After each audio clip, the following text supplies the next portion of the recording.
প্রশ্ন করবেন না, জিজ্ঞাসা করবেন না সেই চারজন কোথায় গেল? আসলো, মারলো, গায়েব হয়ে গেল। কি জেঙ্গা ভূত ভাই, ও ভূত নাকি গায়েব হয়ে গেল? প্রশ্ন করতে হবে, প্রশ্ন করতে হবে। যেখানে 5 মিটার 10 মিটার ছাড়া ছাড়া সেন্ট্রাল ফোর্স থাকে, সেখানে অত বড় ঘটনা কি করে ঘটলো? আপনারা যদি কেউ কাশ্মীর গিয়ে থাকেন, পেহেলগামের ওই ভ্যালিতে যদি কেউ গিয়ে থাকেন, জিজ্ঞাসা করবেন ওখানে যেতে গেলে 3টে লেয়ারে চেকিং হয়।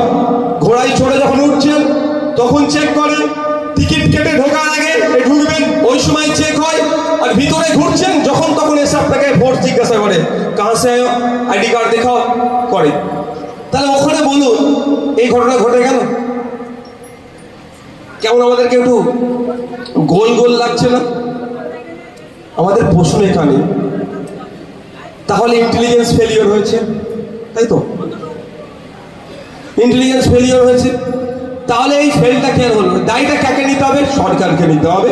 আমরা দাবি তুলেছি, নিশ্চিতভাবে আমার সাথে সহমত হবেন, সহমত হলে আপনি শুনবেন, তারপরে হাত তুলে সমর্থন দেবেন। আমরা দাবি তুলেছি ওই 4 কুলাঙ্গার সহ ওদের সাথে যে বাজোরা যুক্ত, ওরা যাদের ইন্ধনের সহযোগিতাতে আমাদের দেশে ঢুকলো, আমাদের নিরহ 26 জন নাগরিককে খুন করলো, এবং আমাদের ঝন্টু আলী শেখ ইন্ডিয়ান আর্মির, তিনি একজন কনস্টেবল ছিলেন, আর্মির একজন, তাকে খুন করলো। এই খুনের সাথে যারা যুক্ত এবং তাদেরকে যেই গাদ্দারগুলো সহযোগিতা করেছে, তাদেরকে খুঁজে বার করে 6 মাসের মধ্যে বিচার করে তাদেরকে ফাঁসিতে ঝুলাতে হবে। অসুবিধা হবে, অসুবিধা হবে। আমরাও চাই আমাদের রাজ্যে প্রত্যেকটা নাগরিক সুরক্ষিত থাকুক। যদি আমার রাজ্যে হিন্দু ভাইরা বেশি সুরক্ষিত থাকে, আমি একজন রাজনৈতিক নেতা হিসাবে আমার নিজস্ব ধর্মীয় পরিচয় আছে, সেই জায়গায় দাঁড়িয়ে বলছি নওশাদ সিদ্দিকী এগিয়ে করবে আমার হিন্দু ভাইরা আমাদের রাজ্যে বেশি প্রোটেক্ট থাকুক। চাই, অসুবিধা হবে? প্রত্যেক নাগরিক প্রোটেক্ট থাকুক, প্রোটেকশনের মধ্যে থাকুক। যদি হিন্দু ভাইরা থাকে আর একটু বেশি, কোনো অসুবিধা নাই।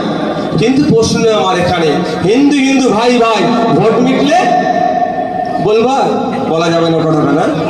বুঝতে পেরে গেছেন তো কি বলতে চাইছি? বুঝে গেছে? আমি বলতে না করে বুঝে গেছেন তো?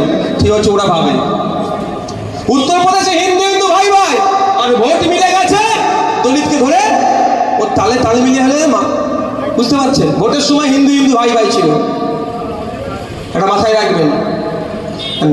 তিলোত্তমাকে কেন খুন হতে হলো? আপনারা দেখেছেন ধর্ষণ করে খুন করেছে, এটা বলেছে তো?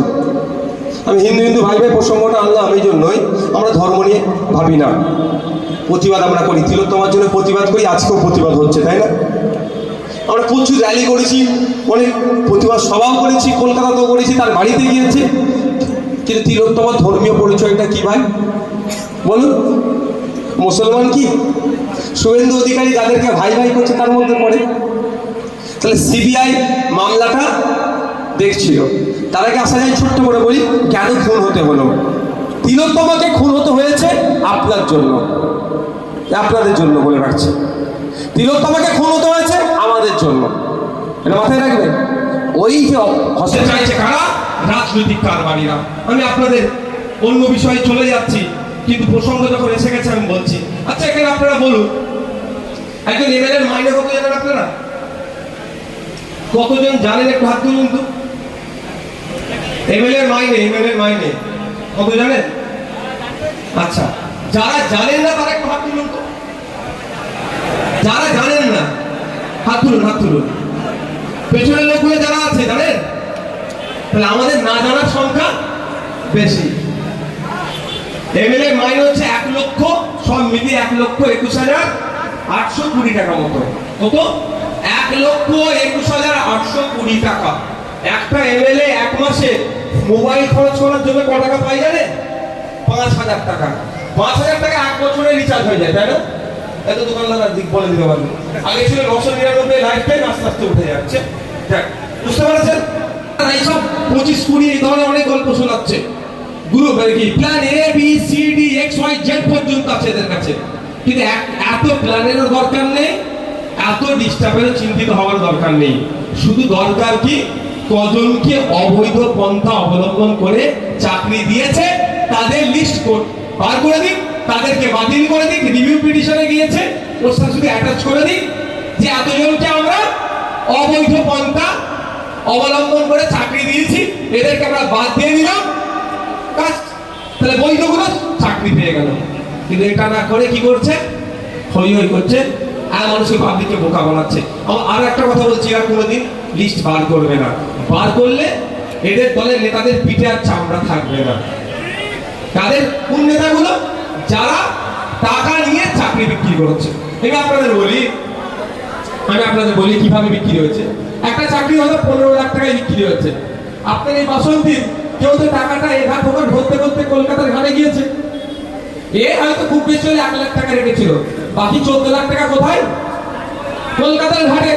ওই কলকাতার ঘাটে 14 লাখ আর কলকাতায় আছে কোথায়?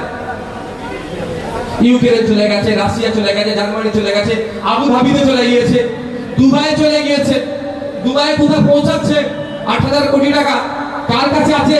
সেও নওশাদ সিদ্দিকী একটু খোঁজ নিচ্ছে, সময়ের সাথে সাথে বলে দেবো। এই গাড়িটা কিছু ব্যাপার নয়,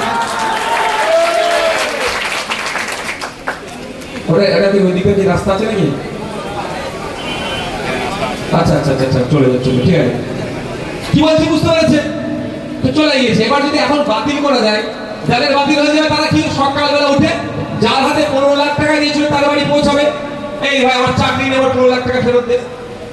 টাইম নেবে, যদি না টাকা ফেরত দিতে পারে, টাকা কি ফেরত দিতে পারবে? ও তো ওপরকে চাওয়ার আর ক্ষমতা আছে? কোনো প্রমাণ আছে যে ওপরকে দিয়েছে? নেই, 1 নম্বর।